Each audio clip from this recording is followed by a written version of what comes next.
Welcome to the very first episode of Transforming Energy, the NREL podcast, brought to you by the U.S. Department of Energy's National Renewable Energy Laboratory. We're highlighting the latest in clean energy research happening at the lab. It's Wednesday, July 12th. I'm Taylor Mankel. And I'm Karen Jerriman.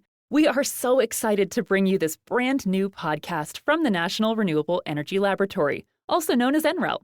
Opened 46 years ago this month, this national lab has been a leader in clean energy research, development, and deployment, and the only Department of Energy laboratory dedicated solely to renewable energy and energy efficiency technologies. As NREL continues to chart the course for a clean energy future, Taylor and I will be your guides to all the groundbreaking research and innovation happening here at the lab. Let's jump right in. We've got 4 stories to share with you today, covering electric vehicle charging stations, as well as hydrogen, hydropower, and geothermal technologies.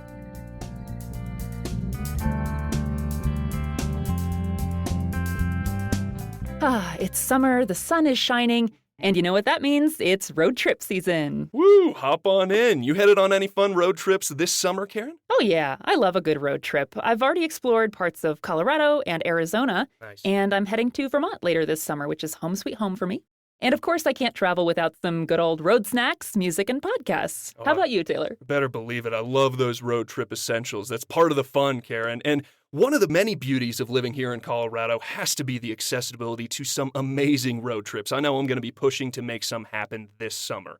Speaking of road trips, get this. By 2030, analysts anticipate that somewhere between 30 million to 42 million of the cars on the road will be light-duty electric vehicles, like sedans, small SUVs, and other lighter passenger vehicles. Wow, that's incredible considering how many electric vehicles, or EVs, we're already seeing on the road today. All of the road trip snacks and none of the fossil fuel emissions. We love to see it. Absolutely. That's one of my life mottos. More snacks, less emissions. But with all those electric cars on the roads, you have to wonder if there'll be enough charging stations to keep up with the demand. Right, I know. This is something you hear a lot in the EV conversation. But NREL is working on that, actually. Our researchers just released a quantitative needs assessment that estimates the number, type, and location of the chargers we'll need to support this anticipated transition to EVs before the end of the decade. They collaborated with the Joint Office of Energy and Transportation, as well as the Department of Energy's Vehicle Technologies Office. I think it just provides a bigger picture perspective on what is going to be needed over time. I think everyone's trying to figure out, how does this network evolve over time? What do we need to be thinking about down the road that we're not thinking about now? So I think it's a really helpful framework to kind of forecast out and answer the question that states have of, are we going to have more EVs on the road? And if so, how many? And what does that mean for our infrastructure? I think this just gives them a little foresight with how to make sure these investments are building for the future.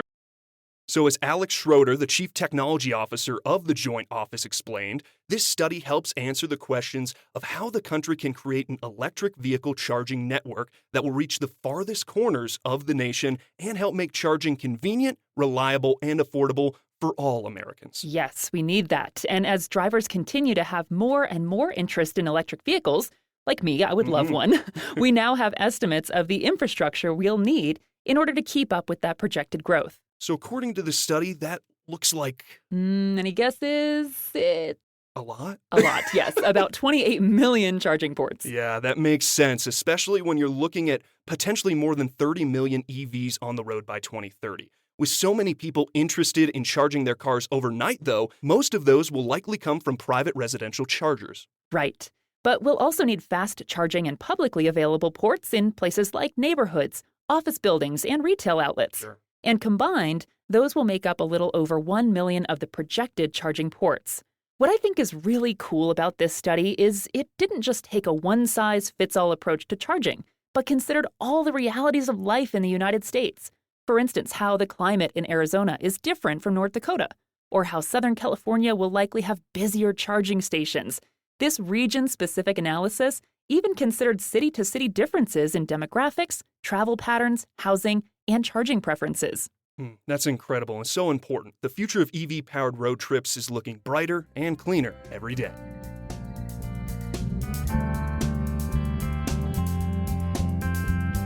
Karen, this next story is actually a superhero story that's basically right out of a comic book. Okay, I'm listening. It starts with a hero. clad in a brilliant blue coat who travels the streets in near silence, providing reliable power to disaster recovery sites, helping emergency response efforts using hydrogen-powered strength, all while saving the planet from fossil fuel emissions on 4 wheels.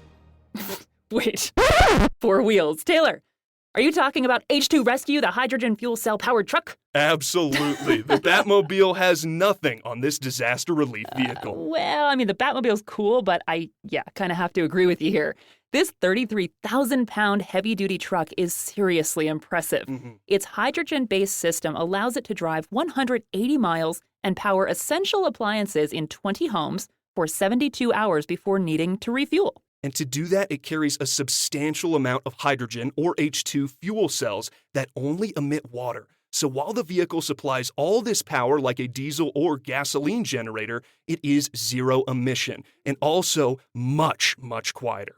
Plus, it has a climate-controlled truck bed, so the vehicle can also serve as a mobile command center for coordination and communication at the same time that it's providing essential emergency services. So cool. You know, I haven't actually seen the rescue truck just yet, but I did hear it was on NREL's campus recently. That's right, just recently it was here for all to view, and in order for this truck to be created, the Department of Energy's Office of Energy Efficiency and Renewable Energy teamed up with the Department of Defense and Department of Homeland Security.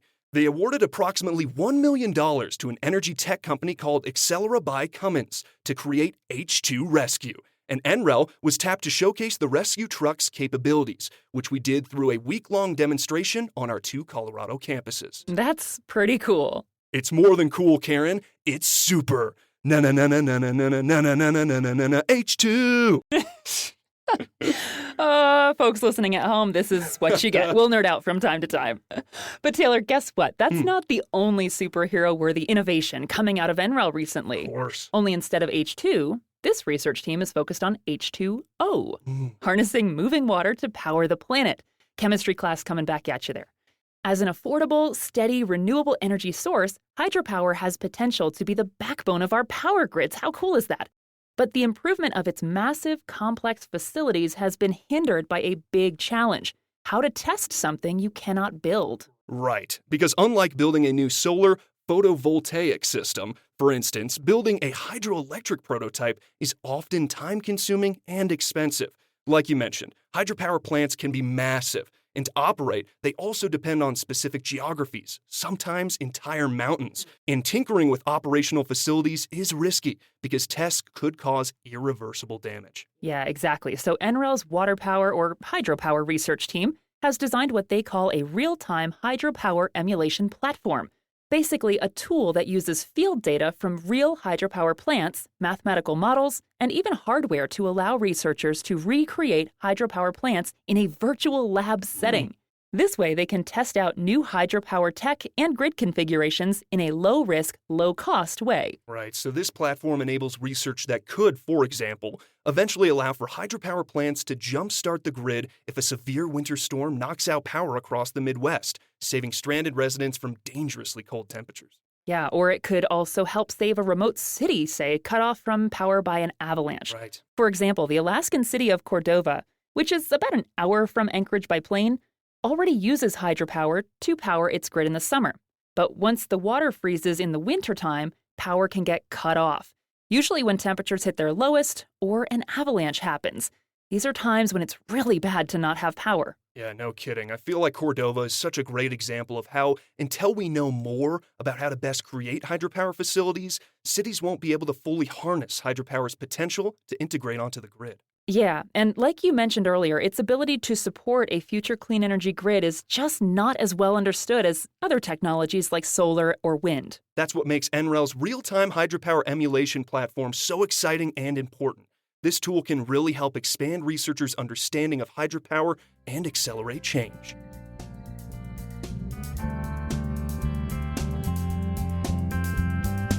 All right, our final story this episode is a pretty hot topic. It's geothermal energy. See what I did there, Taylor? Steamy. Sorry.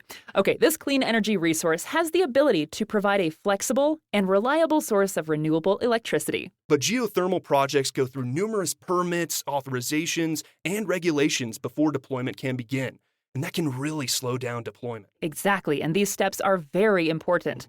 They address things like potential environmental impacts. But a big question right now is, what exactly is stopping clean geothermal energy from rapid expansion? NREL is working on finding that answer. Of course we are. A recent study examined the non-technical obstacles that might be impacting geothermal timelines, budgets, and approvals in the states of California and Nevada, which are the largest producers of geothermal energy in the U.S. NREL's Aaron Levine was one of the analysts who conducted the research for this study and presented the findings in a webinar with the Pacific Northwest National Laboratory and Idaho National Laboratory earlier this summer. Both in California and Nevada, we saw site-specific challenges due to the presence of sensitive resources, which may include species or cultural resources, and these ultimately can lead to project delays and increased project costs and risks. The complications Levine mentioned could be related to protecting water quality and resources, sensitive and endangered species, or cultural sites. Levine also added that the scenarios for geothermal energy adoption vary drastically between California and Nevada due to the differences in permit regulations, and this report pinpointed areas to eliminate duplicative permitting requirements and reviews so that geothermal projects could happen on a faster timeline without sacrificing quality or the ability to honor community concerns. Important.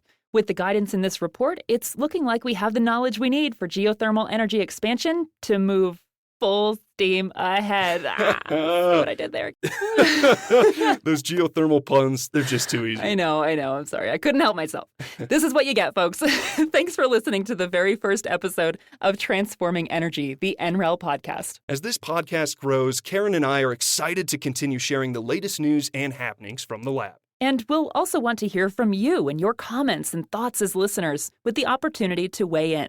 There's much more to come. We're just getting started. Can't wait. I'm Taylor Mankel. And I'm Karen Jerriman. Please join us again in 2 weeks for more news from NREL. This episode was adapted from NREL news articles from June 2023, authored by Anna Squires, Natasha Headland, Caitlin McDermott Murphy, Ryan Horns, and Kelly McGregor.